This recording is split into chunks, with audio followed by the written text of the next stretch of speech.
Eu sei. O título desse vídeo é um pouco controverso. E eu preciso admitir que ele é também um pouquinho de clickbait, mas você vai entender.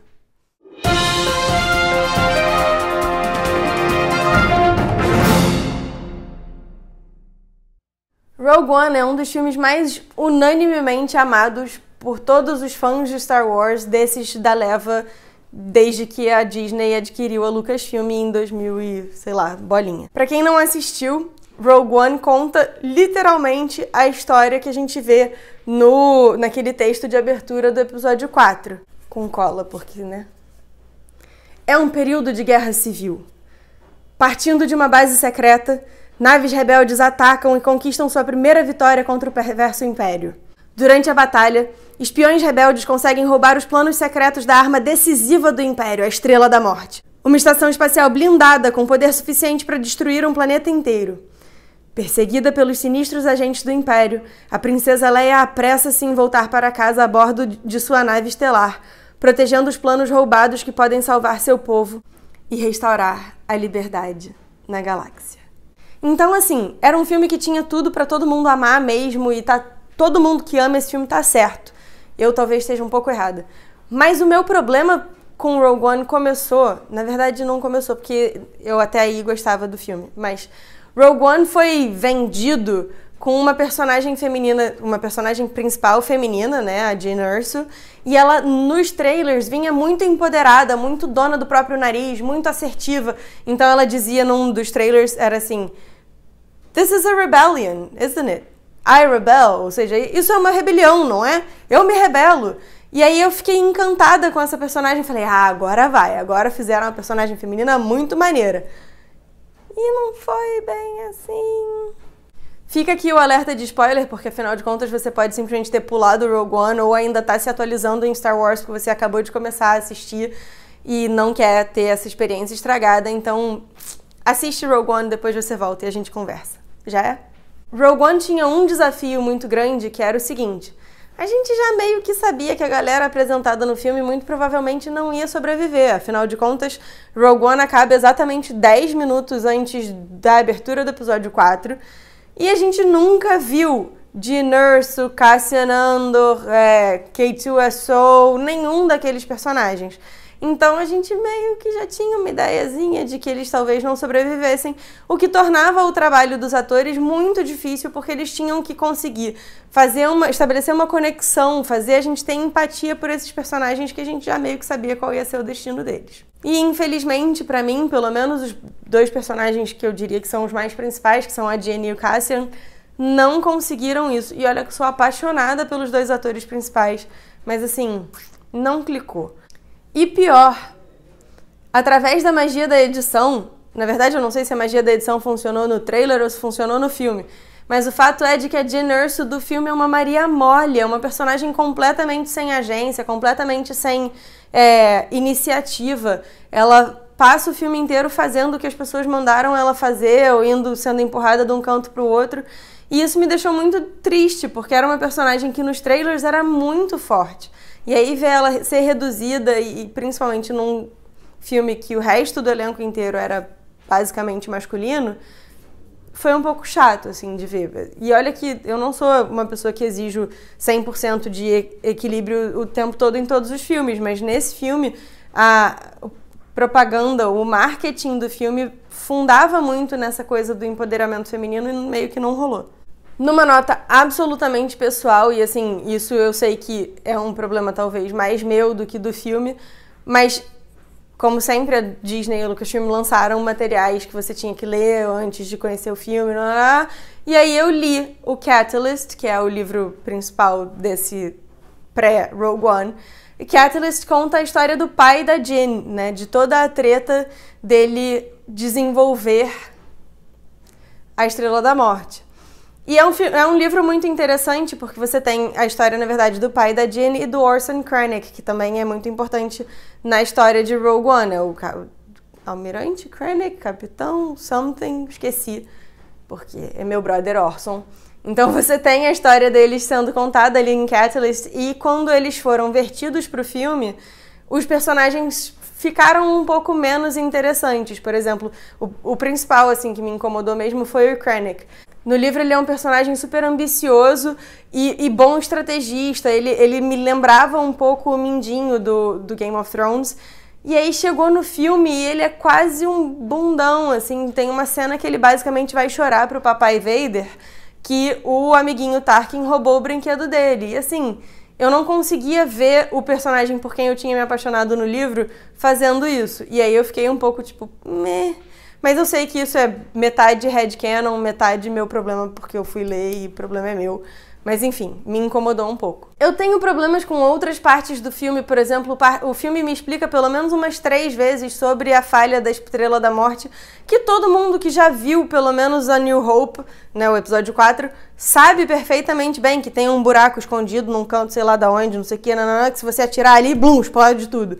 E a gente sabe, e assim, ainda que você nunca tenha visto Star Wars, você já ouviu isso referido em um monte de série, um monte de filme, que faz piada com isso o tempo todo, porque afinal de contas no episódio 4 parece que o tiro do Luke faz tipo assim e vira, né, uma coisa um pouco confusa, um pouco complexa, mas enfim, é meio chato o filme me explicar 3 vezes uma coisa que eu já sei, e ainda que eu não soubesse, me explicou a primeira vez, eu já pesquei, não precisa explicar outra vez. Além disso, tem uma forçada de barra num meio que romancezinho no finalzinho, né, no final do 3º arco, assim, já deu todas as merdas que tinha pra dar, e tentam dar uma forçada de barra num romance da Jean com o Cassian, que, tipo, não foi estabelecido ao longo do filme, fica um negócio muito sem pé nem cabeça. E se você vier comentar no meu vídeo que, Reylo também não, olha só, a gente precisa conversar, tá?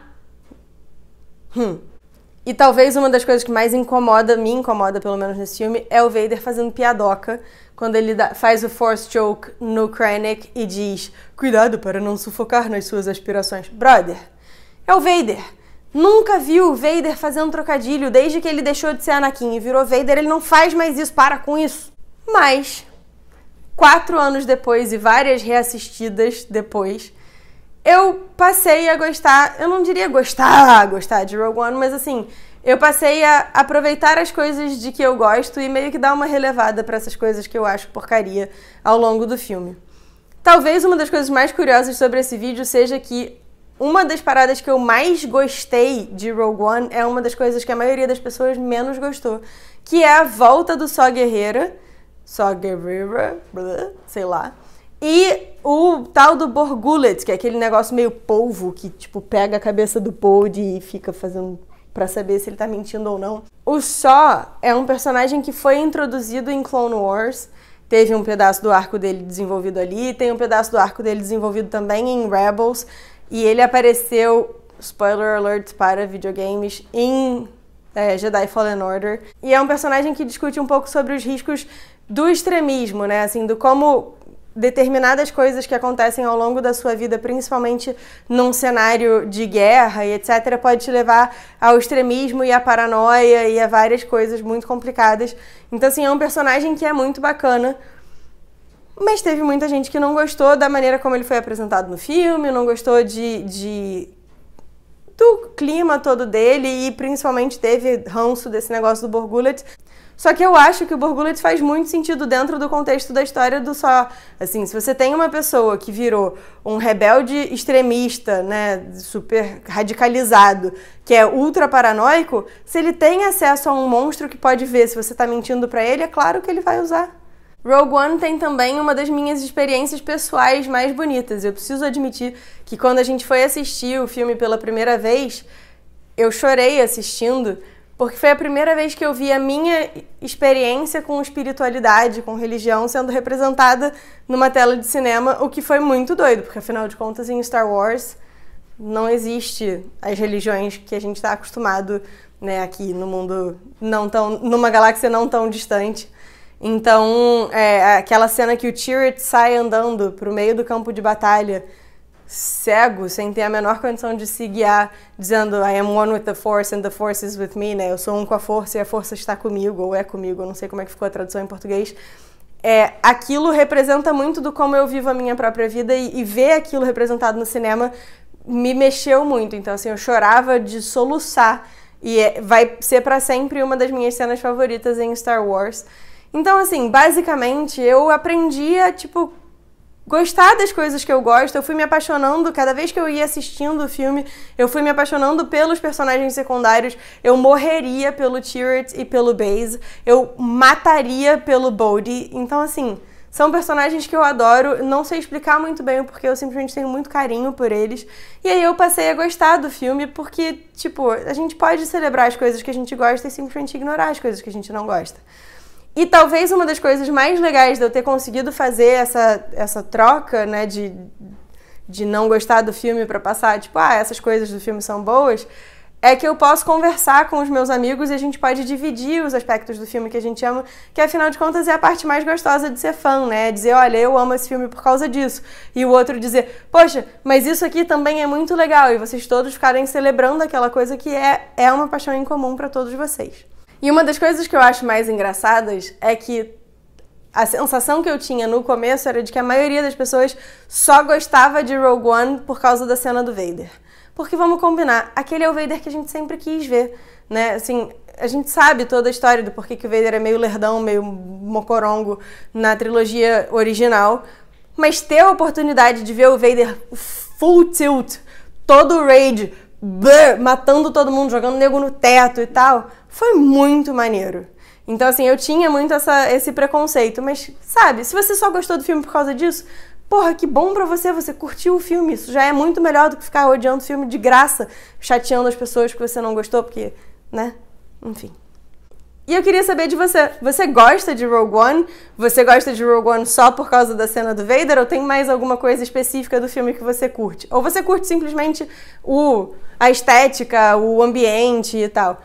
Não deixe de deixar aqui nos comentários o que você acha de Rogue One, curtir o vídeo, compartilhar com um amigo, deixar as suas sugestões de tema, porque afinal de contas a ideia é a gente construir esses 31 dias de Star Wars juntos e assim, a gente sabe que o 31 dias talvez não, com certeza será muito pouco tempo pra gente falar sobre tudo que tem de maneiro em Star Wars, então quem sabe a gente não estende esse troço pra mais um tempo. Até a próxima e que a força esteja com você. Na moral, vocês viram essa vinheta? Que coisa mais bonitinha! Eu tô apaixonada! O Marcelo Pereira, sim, o Marcelo Pereira, o mago, o nosso Hans Donner no Podcrastinadores, foi quem me ajudou a fazer essa vinheta para representar o canal, foi quem me deu a nova identidade visual do canal e eu tô absolutamente apaixonada por ela. Eu queria agradecer muito, Marcelo, pela vinheta. E se vocês precisarem de alguma coisa em 3D, enfim, material gráfico e tal, cara, procurem o Marcelo em marcelopereira.com, é Marcelo com 2 L's. E juro, assim, vocês não vão se arrepender, de verdade.